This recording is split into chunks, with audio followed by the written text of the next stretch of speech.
NEET exam எழுதின students எல்லாருக்குமே இது ஒரு ஷாக் நியூஸ் அப்படின்னு சொல்கிறத விட ஒரு பேட் நியூஸ் அப்படின்னே சொல்லலாம். ஏன்னா நீங்கள் எல்லாருமே நல்லா ப்ரிப்பேர் பண்ணி எக்ஸாமும் அட்டன் பண்ணியிருப்பீங்க. ஆனால் சடனாக என்டிஏ அஃபிஷியலாக அதை கேன்சல் பண்ணிட்டாங்க. ஆல் ஓவர் இந்தியாவில் கொஸ்டின் பேப்பர் லீக் ஆனனால தான் இந்த அதிரடி முடிவு எடுத்திருக்காங்க.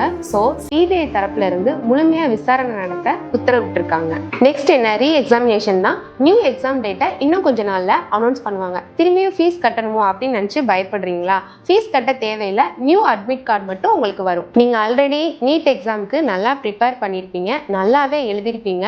பட் அகெயின் உங்களுக்கு ஒரு சான்ஸ் கிடச்சிருக்கு. ஸோ அதை விட நீங்கள் இன்னுமே நல்லா ப்ரிப்பேர் பண்ணி அதிகமாக மார்க் எடுக்கிறதுக்கும் சான்சஸ் இருக்குது. ஸோ உங்களோட கான்ஃபிடென்ட்டை லாஸ் பண்ணிடாதீங்க. இந்த நேரத்தை வேஸ்ட் பண்ணாமல் வின்னர்ஸ் பேட் ஆப்பை யூஸ் பண்ணி அதில் இருக்க மார்க் டெஸ்ட் அப்புறம் பெர்ஃபார்மன்ஸ் அனாலிட்டிக்ஸ் மூலமாக மறுபடியும் நீங்கள் ஸ்ட்ராங்காக ப்ராக்டிஸ் பண்ண ஸ்டார்ட் பண்ணுங்கள்.